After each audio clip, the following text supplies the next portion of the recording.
Hello students, it's me Vanidhi. देखो बेटा, last video में हमने कवर किया था राइज ऑफ हिटलर टॉपिक। अब हम हमारा आगे का जो टॉपिक है वो कंटिन्यू करते हैं, रिकंस्ट्रक्शन बाय हिटलर।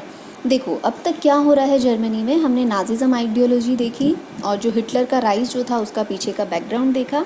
देन हमने ये देखा कि जो हिटलर है कि उसको क्या है, इंटरनल लेवल पे लोगों का बड़ा सपोर्ट मिल रहा है, जर्मन लोगों का। फॉरेन पॉलिसीज़ में भी उसको काफ़ी सक्सेस मिल रही थी और उसने एक स्लोगन दिया था, one people one empire one leader का। 1932 में क्या होता है कि जर्मनी इन्वेडेड पोलैंड, कि जर्मनी जो है पोलैंड को इन्वेड करता है। तो इससे सेकेंड वर्ल्ड वॉर स्टार्ट हो जाता है विद फ्रांस एंड इंग्लैंड और फ्रांस के साथ। और ये जो वॉर जो एंड होता है, the war ended when USA dropped atom bomb on Hiroshima and Nagasaki in Japan. और इस वॉर का एंड होता है जब यूएसए एटम बम ड्रॉप करता है हिरोशिमा एंड नागासाकी में, जापान पे। ठीक है, जापान में ये जो 2 प्लेसेस है वहाँ पे यूएसए एटम बम ड्रॉप करता है और इससे सेकेंड वर्ल्ड वॉर का एंड होता है।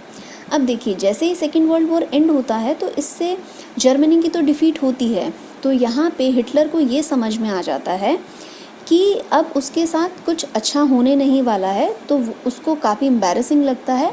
तो Hitler committed suicide, Hitler suicide commit कर लेता है। ठीक है, अब तक आपने देखा है, यहाँ तक आपको समझ में आ गया कि हिटलर के राइज होने के बैकग्राउंड क्या है।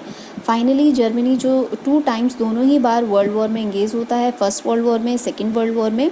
सेकेंड टाइम जब उसकी डिफ़ीट होती है तो उस पर क्या होता है कि उससे हिटलर जो है सुसाइड कमिट करता है। सेकेंड वर्ल्ड वॉर एंड होता है, किसके साथ एंड होता है, एटम बॉम्ब जो है हिरोशिमा एंड नागासाकी में ड्रॉप करता है यूएस से। ठीक है, तो यहाँ तक आपको समझ में आ गया होगा, आई होप। अब हम बात करते हैं नाजी आइडियोलॉजी की। देखिए, नाजी आइडियोलॉजी क्या है।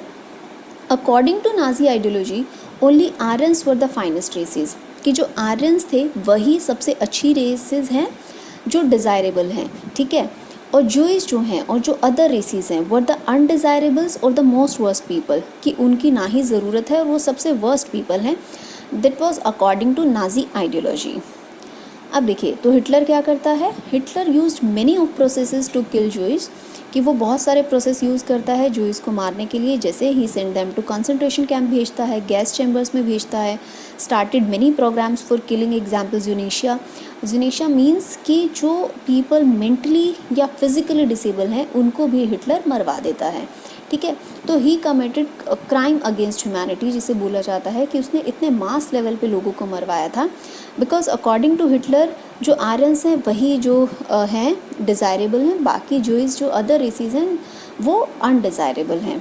ओके, अब देखिए, यूथ इन नाजी।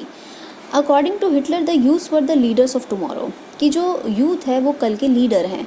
तो उसने टेक्स्ट बुक में चेंजेस कराए और टीचर्स को ऑर्डर दिए कि वो नाजी आइडियोलॉजी टीच करें, और उन्हें बोला कि वो ये टॉट करें कि हिटलर की वर्शिप करें एंड हेट जूइस, और जूइस से नफ़रत करें। At the age of 14 boys have to join the Nazi youth organization, और 14 ईयर्स की एज में बॉयज़ को नाजी यूथ ऑर्गेनाइजेशन ज्वाइन करना पड़ता था। हिटलर बिलीव करता था कि बॉक्सिंग जो है, boxing can make children iron hearted strong and masculine, की बॉक्सिंग है वो जो बच्चों को काफ़ी स्ट्रॉन्ग बनाएगी, उनका स्टैमिना बढ़ाएगी। तो वो इस चीज़ के लिए भी उनको फोर्स करता था कि जो बॉयज़ हैं वो बॉक्सिंग सीखें और उन्हें at the age of 14 years की नाजी यूथ ऑर्गेनाइजेशन उनको ज्वाइन करना है।